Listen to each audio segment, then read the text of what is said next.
Are you a fan of double page layouts? It's been ages since I shared a 2-page spread, but the elements in today's kit are so amazing I couldn't resist. Hello everyone, it's Miss Carrie from Miss Carrie's Creations. Today I'm going to walk you through the process of creating an outdoor layout. I'm also going to share my secrets for making beautiful chipboard pieces in just a few simple steps.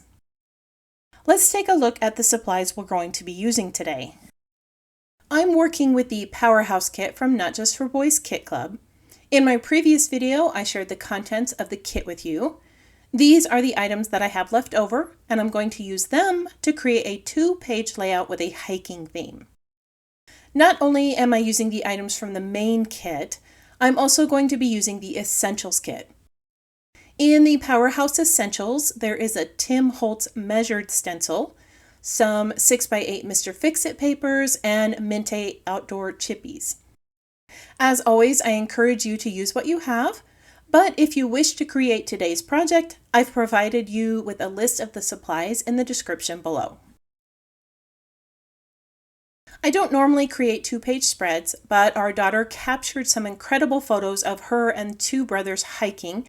The photos have been stored in the cloud for years, but when I saw the patterns and chipboard pieces in the Powerhouse kit, I knew it was the perfect moment to print them out and create some pages. This page is based on a PageMaps sketch. For me, sketches help the process go a lot faster, especially when I'm trying to create a 2-page spread. I'll place a link to that sketch in the description below. Now that I have a general idea of where the pieces are going to sit, I'm going to add some color to my chipboard pieces first. This will give them time to dry, and then I'll assemble the page. I will be using a wet medium to color the chipboard, so I'm adding a layer of clear gesso over the top.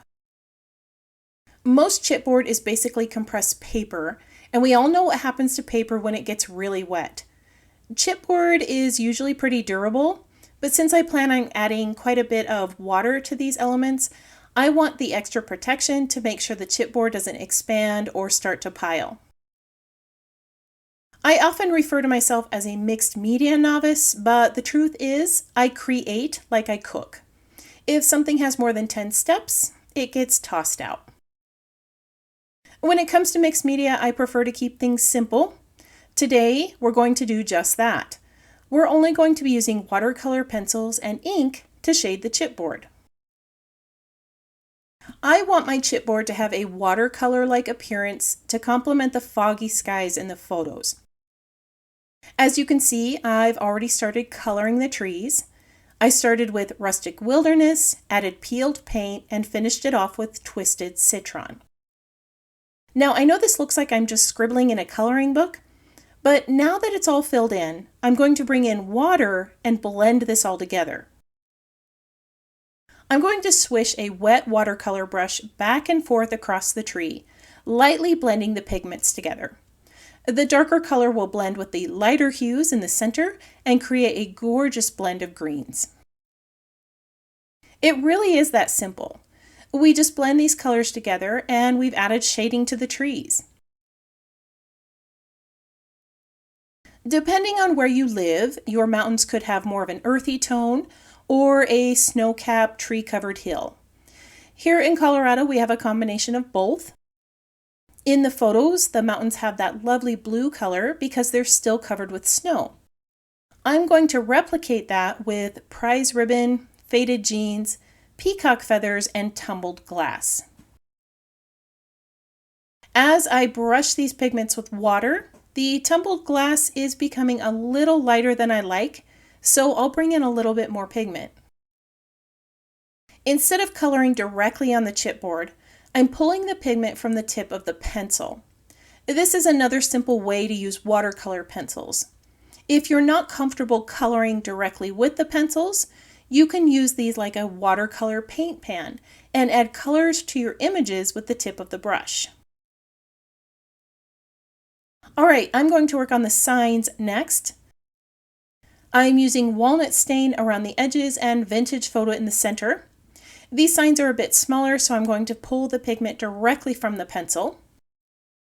I added a little too much pigment to this portion of the sign, So I'm going to bring in a clean wet brush and run it over the top to remove the color. This is also a simple way that you can add shadows or add additional texture to your chipboard elements. As I finish up the signs, I would love it if you took a moment to tap that subscribe button and let me know that you're new here. If you're already a subscriber, I would love to know that you're enjoying this tutorial. You can let me know by tapping the thumbs up icon or leaving a comment below. The last chipboard pieces for my page are the boot prints. These are going to sit opposite of the trees on my page, so I'm going to color them with peeled paint and rustic wilderness. I'm going to finish these off camera and show you another way that you can add color to your chipboard pieces. The pattern paper I selected for my layout is a warm brown hue, but the chipboard elements are much brighter now that they've dried. To give these the warm distress look I want, I'm going to brush scorched timber on the edges over the brighter hues. This is a Distress Oxide ink, which is a blend of pigment and dye. They do dry a little slower, so if you add too much ink to the edges, you can easily remove it with a paper towel. You can see a huge difference between the pieces that are covered with ink and the pieces without. Both have a completely different look. You can also use white ink to brighten them, or a gray-black ink for a grungy look. If you want your chipboard pieces to look worn, you can lightly sand them and cover the sanded parts with ink. While that scorched timber is on my desk, I'm going to bring in the mighty title cut and add a little bit of color. I don't want the deep color of scorched timber, so I'm going to remove some of the ink from my brush before I softly blend it over the title. The cardstock cut is attached to a sticky mat. For me, it's easier to blend the ink over the delicate cuts when they are stuck flat on my work surface. I don't have to worry about tearing or bending the pieces. The color I added is a very soft brown, but the title's going to sit on some white cardstock, so I need a way to make it stand out just a little bit more. I'm going to bring in a script background stamp and stamp the random images over the top of the title. This is going to create a subtle design that will stand out on my page without overwhelming the entire layout. In a previous video, I showed you how to use stencils to enhance your title cuts. Stamps are just as fun. The addition of stenciled images or stamp designs on titles can really enhance the overall feel of your scrapbook layout. One of my favorite ways to enhance chipboard is with stamps or stencils. I'm going to use that script stamp to add another layer of color to the trees. As I'm finishing the last of these embellishments, I want to let you know that I will be adding a layer of gesso over the top. Watercolor pigments and inks can gradually transfer onto scrapbook layouts. To prevent this, I always apply a protective coating over the top. Waxes are also an option, but I have that gesso sitting on my desk and it's a great alternative. All right, now we're going to put that two-page layout together. I've already assembled the background for the pages. On the left, I framed white cardstock with the plaid pattern. In the center, I have a 3-inch strip of Mintay pattern and a 6-inch strip. I think this is supposed to look like metal, but it's very similar to the sandstone and shale we have here in the mountains. I also added a stitched frame on the left and some lines of stitching on the center pieces. I've backed my focal point photo with deep blue cardstock from my stash. I'm going to place this over a copper green pattern paper. This is from the Mr. Fix-It 6x8 pack. I wanted a transitional shape between the mountain photos and the lake photos, so I'm going to place this envelope from the Mr. Fix-It pack underneath this photo here. The 3 vertical photos are going to sit on the right. I need something behind the 2 large photos, so I'm going to bring in a 6x8 wood grain. This pairs well with all the other elements. and it helps the photos stand out more. To bring some of the green color to this side of the page, I've backed this photo with a green plaid from the Powerhouse kit. Before I adhered the pieces on the page, I added a little bit of shading around the edges with this scorched timber ink. This brings that rustic feel that I created with the chipboard elements. The envelope in the center needed a little something more to help it stand out, so I stamped it with another background design. As I was laying the items in place, I decided that I needed a little bit more white space near the focal point photo. My transitional piece now spans over the 2 pages. I didn't want to cut the photo, so it took me a moment to figure out how it would all fit, but in the end it worked out.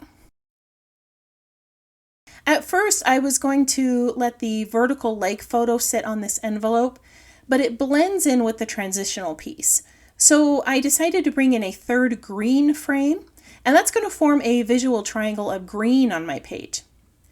This is the back of the pattern that I used for the plaid frame on the left page. I gutted a portion of that before I adhered the white cardstock in place. Now I still want to use the envelope because I like the idea of adding some tags here. I'm going to add some quick color pattern here with a stencil. While I was off camera, I added strips of plaid pattern above and below that focal point photo. I needed it to look larger, and bringing that pattern over to this other side helped create some balance on the layout. Now we can start adhering the chipboard pieces. I had to do this in stages because the chipboard needed a moment to sit while the glue sat. At one point, I had a tape dispenser, glass blocks, and my die magnet sitting on top of everything. Of course, I shut off the camera when I was adhering everything in place, but I don't feel like you missed anything crucial. I laid my pieces near each of the green frames. That helps lead the eye across the page. In each section, I added similar colors and shapes. The bear is also from the Chippy collection. I shaded him with scorched timber ink and stamped the script design over the top. The last item I added was the title. I already adhered the title cut in place, and now I'm going to finish the phrase Mighty Rocky Mountains with these gold puffy stickers from the Powerhouse kit. I feel like this is a fitting phrase. When I look at these photos, I'm reminded of the beautiful place we live and how often we take it for granted. I'm so glad my daughter captured these photos while the 3 of them were hiking. I'm going to finish a few more things off camera, and then I'll share the completed layout with you. As I was adding the rest of the items to the pages, I realized that the only blue element I had were these mountains. While there are blue hues in the photos, those mountains really stood out. To bring more of the color to the page, I brought in an acrylic heart and the word life from the Chippies collection. I also added some blue stitching here and up here. I told you that I wanted to use the pocket for some tags. These 2 tags were cut from Not Just for Boys packaging labels. All of their labels are meant to be reused. They often had printed images on the back like labels or the tags. The wood grain and blue color were perfect for my page, and I topped them with metal brads to match the rustic design. I added my journaling in the center here. I typed this on some vellum and laid it over the top of the mountain scene. You can still see the photo, but the vellum gives off that cool feeling of morning fog that the rest of the photos have, and I like how this looks. Earlier, I mentioned that I rarely create 2-page layouts, but these stunning photos deserved a larger canvas. When I received the pattern papers, chipboard elements, and acrylics from Not Just for Boys, I immediately knew that they would complement these photos perfectly. My goal was to show you easy ways to enhance your chipboard pieces with color, texture, and design. This was achieved with watercolor pencils, ink, and stamps, 3 things that most of you have in your collection. I hope that you enjoyed learning these techniques, and I encourage you to experiment with them and try something new. If you're one who enjoys pinning photos to inspiration boards, I've added still shots of this layout on the Not Just for Boys Kit Club blog and on my website for you to use. I want to thank you for joining me for another scrapbook project. If you have any questions about the project or supplies listed below, feel free to leave me a comment. I hope you have a wonderful week, and I can't wait to see what you create.